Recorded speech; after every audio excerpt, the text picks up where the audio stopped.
President Biden ignoring a question from Peter Doocy in Rome about a report that the administration may give six-figure payouts to illegal immigrants. The payments would settle lawsuits over the Trump administration separating them from their families back 3 years ago. New York Republican Congresswoman, Chair of the House Republican Conference, Elise Stefanik, is my guest now. And thank you for your time and thank you for being here this morning. Intriguing story, really got the attention of a lot of people. What can you add on this possibility? Will the administration go forward with it? Well, first of all, this should outrage every American. I think about the hardworking families in my district, Bill. The average median income in New York's North Country is about $40,000 to $45,000 for a household.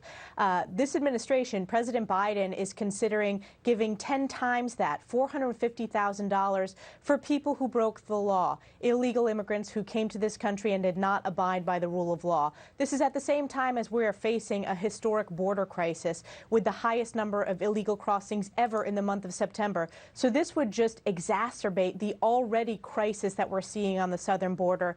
And frankly, we are a country that's based upon the rule of law. So this is telling every American that you're going to be awarded for breaking the law, whereas those that abide by the law are at a disadvantage. So it should outrage every American. And certainly House Republicans will oppose this. We've already spoken out in opposition, but we will do everything we can to stop this. Okay, so Kevin McCarthy, your boss, tweets yet another way President Biden's putting America last.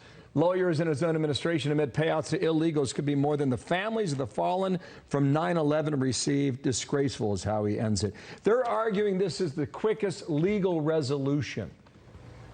Is it?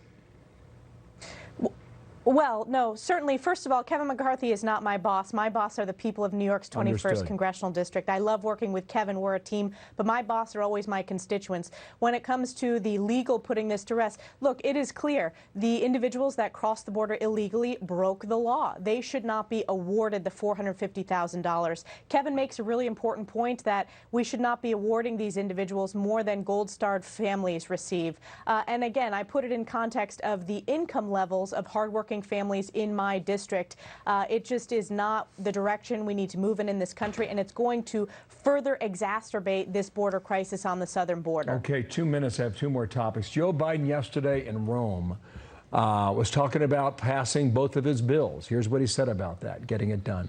I didn't run to determine how well I'm going to do in the polls. I ran to make sure that I followed through on what I said I would do as President of the United States. I believe we will pass my Build Back Better plan, and I believe we will pass the infrastructure bill. You have an ear to the ground up there. 96 progressives are hanging tough right now. Will they both pass? Well, certainly they don't have the votes today. And Bill, as I've experienced, I'm in my fourth term in the House. The devil is always in the details. And there's a lot of details they have to work out. What it's important for the American people to know is that the legislation Democrats are considering is the largest tax increase in our nation's history and the largest spending package in our nation's history. It is also riddled with far-left socialist policies like mass amnesty, elimination of the bipartisan Hyde protections, ensuring taxpayer dollars don't go to fund abortions, and there's policy after policy that as the American people learn more about it, they don't support. What's interesting is the Democrats are being controlled by their far-left progressive socialist members. This is not your grandfather's Democratic Party. They are having to appease the left, and I always think it's important that American people know that we're talking about thousands and thousands of legislative pages. If Democrats force this to the floor in quick action, their members will not have had the opportunity to read it.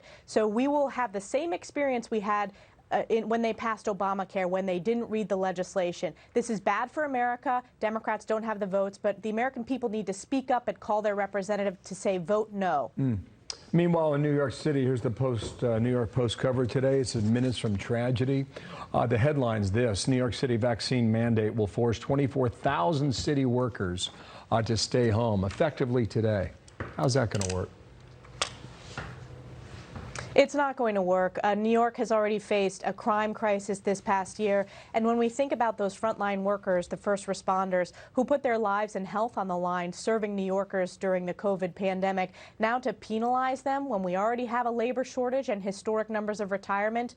There was news about the number of fire departments that are not able to respond in the same timely fashion than they typically would be. Certain fire department companies are closing in New York City. The vaccine mandates are unconstitutional. And again, it's exacerbating an already tenuous situation as we face a labor shortage with first responders and law enforcement officers across the country. So it makes New York less safe. Well, we're stepping into a new area here. 8,000 NYPD, 3,700 fire department, 2,000 sanitation workers. We'll see how the city manages here. Elise Stefanik, thank you so much for your time. And give Kevin McCarthy my best. I will not suggest that in the future. Thank you for your time today.